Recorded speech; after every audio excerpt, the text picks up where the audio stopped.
અમદાવાદની સાબરમતી નદીમાં કેમ એટલું પાણી આવે છે તમામ લોકોના મગજમાં વિચાર છે કારણ કે તમે તેનો રિવરફ્રન્ટ જોઈ લો, રોપવે જોઈ લો, તમામ જગ્યાએ પાણી આવે છે. મૂળ સ્થાન નરોઈ છે અને એ જ નરોઈ ડેમ પર અત્યારે આપણે પહોંચ્યા છે. જે દ્રશ્યો દેખાઈ રહ્યા છે તે પ્રમાણે અત્યારે નરોઈ ડેમમાંથી સતત પાણી છે તે છોડાઈ રહ્યું છે અને આ નરોઈ ડેમમાં જે ઉપરવાસમાં રાજસ્થાન માટે પડી રહ્યો છે અને તેના કારણે છેલ્લા 15 દિવસની અંદર જોયું કે 2 વખત સતત આ જ પ્રમાણે પાણી છે અને આજે પણ જોઈ શકાય છે કે સંપૂર્ણ ગુજરાતમાં ભારેથી અતિ ભારે વરસાદની આગાહી છે.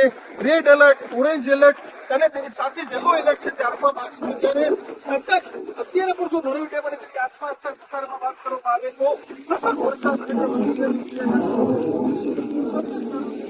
પાણી છે તે પણ છોડાઈ રહ્યું છે.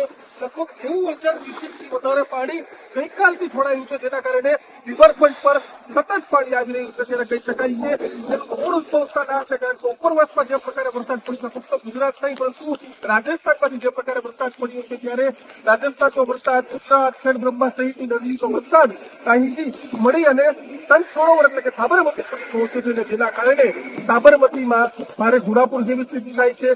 જંગલી સાપ સહિતની વસ્તુઓ પર પ્રાણીઓ પણ આવી જાય છે અને અત્યારે ભૂખને પણ બંધ કરી દેવામાં આવ્યું છે. મૂળ કારણ આ નરોઈ ડેમમાંથી પાણી વિકસિત ખકરા નરોઈ.